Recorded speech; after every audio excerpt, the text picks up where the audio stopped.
নমস্কাৰ দিপিকাৰাখল চেনেলটোলৈ স্বাগতম জনাইছোঁ। আজি মই তিতা কেৰেলাৰ চৰচৰি বা তিতা কেৰেলাৰ চব্জি বনাবলৈ গৈ আছোঁ।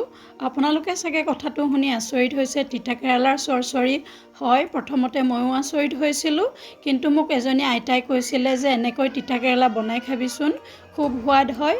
এদিন মই সঁচাকৈ খালোঁ, ইমানেই সোৱাদ পালোঁ যে আজিও বনাবলৈ ওলাইছোঁ। সেইকাৰণে ভাবিলোঁ আপোনালোকৰ লগত শ্বেয়াৰ কৰোঁ। তেন্তে বলকচোন মই কেনেকৈনো তিতা কেৰেলাৰ চব্জি বনাওঁ চাই লওঁ। মই সৰু সৰু জাতৰ তিতা কেৰেলাবিলাক লৈছোঁ। এইটো জাতৰ তিতা কেৰেলাৰ চব্জি খাবলৈ খুব ভাল হয়।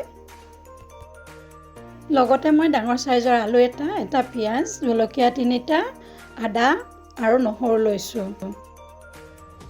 আকৌ মই সৰিয়হ কেইটামান লৈছোঁ। সৰিয়হখিনি মই 1 ঘণ্টা আগত তিয়াই ৰাখিছিলোঁ।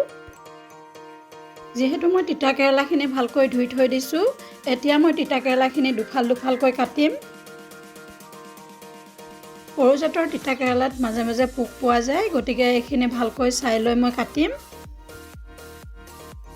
এনেকৈ মই আটাইখিনি তিতা কেৰেলা কাটি ল'ম।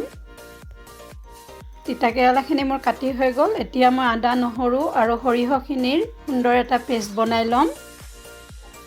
মিক্সিৰ জাৰটোতে মই আটাইখিনি দি লৈছোঁ। মই এতিয়া ইয়াৰ পৰা পেষ্টটো বনাই ল'ম। পেষ্টটো মোৰ ৰেডি হ'ল। এতিয়া মই আলুটো সৰু সৰুকৈ কাটি ল'ম। আলুটো মই সৰু সৰুকৈ ধুনীয়াকৈ দীঘলীয়া চাইজত কাটি যাম। লগতে মই পিঁয়াজটোও কাটি ল'ম। পিঁয়াজ কাটি হৈ গ'ল। এতিয়া ৰন্ধা কামটো আৰম্ভ কৰিম। গেছ জ্বলাই মই কেৰাহী পাতি দিছোঁ। এয়া মিঠাতেল দিছোঁ কেৰাহীত। প্ৰথমতে মই পিঁয়াজখিনি ৰঙচুৱাকৈ ভাজি ল'ম। ভালকৈ মই লৰাই দিছোঁ। পিঁয়াজখিনি ৰঙচুৱা হৈছে। প্ৰথমতে মই তিতা কেৰেলাখিনি ভালকৈ ভাজি ল'ম। তিতা কেৰেলাখিনি 2-3 মিনিট ভজাৰ পিছত মই এতিয়া আলুখিনি দিম। আলুখিনি দি আকৌ মই ভাজি ল'ম ভালকৈ। ভালকৈ লৰাই দি অলপ সময়ৰ কাৰণে মই ঢাকনিখন মাৰি দিম।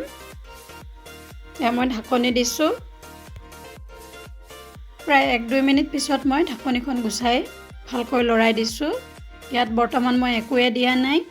ভালকৈ ভাজি লৈ মই ইয়াত মছলা দি দিম। এইখিনি মই ভালকৈ ভাজি ল'লোঁ। এতিয়া বনাই ৰখা পেষ্টটো দিছোঁ। পেষ্টটো দিও আকৌ ভালকৈ ভাজি ল'ব লাগিব। তলত যাতে লাগি নধৰে সেইকাৰণে মই ঘনাই লৰাই দিছোঁ। এতিয়া মই 1 চামুচ নিমখ দিছোঁ। নিমখটো সোৱাদ অনুযায়ী দিলেই হ'ল। আধা চামুচ মই হালধি গুড়ি দিছোঁ। আধা চামুচ মই জিৰা গুড়ি দিছোঁ। এতিয়া আটাইখিনি একেলগ কৰি মই ভালকৈ লৰাই দিম আৰু 2-3 মিনিটমান এইখিনি মই ভাজি ল'ম। এইখিনি মোৰ ভাজি হৈ গ'ল। এতিয়া মিক্সিত লাগি থকা মছলাখিনিত অলপ পানী দিছোঁ আৰু মই অলপ পানী দিম। মই অলপ পানী দিছোঁ। আকৌ মই ভালকৈ লৰাই দিছোঁ।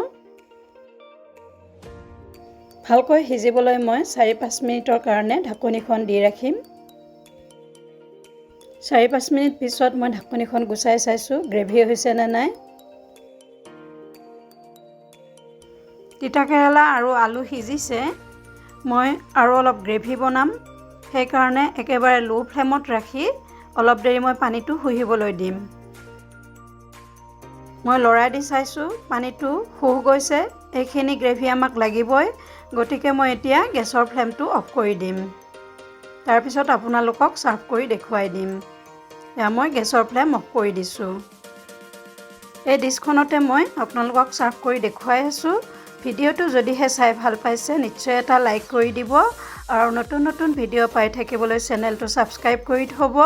আৰু যিসকলে ফেচবুকত চাই আছে তেওঁলোকে যাতে দিপিকাৰাখল পেজটো ফ'ল' কৰি থয়। ভিডিঅ'টো চোৱাৰ বাবে ধন্যবাদ।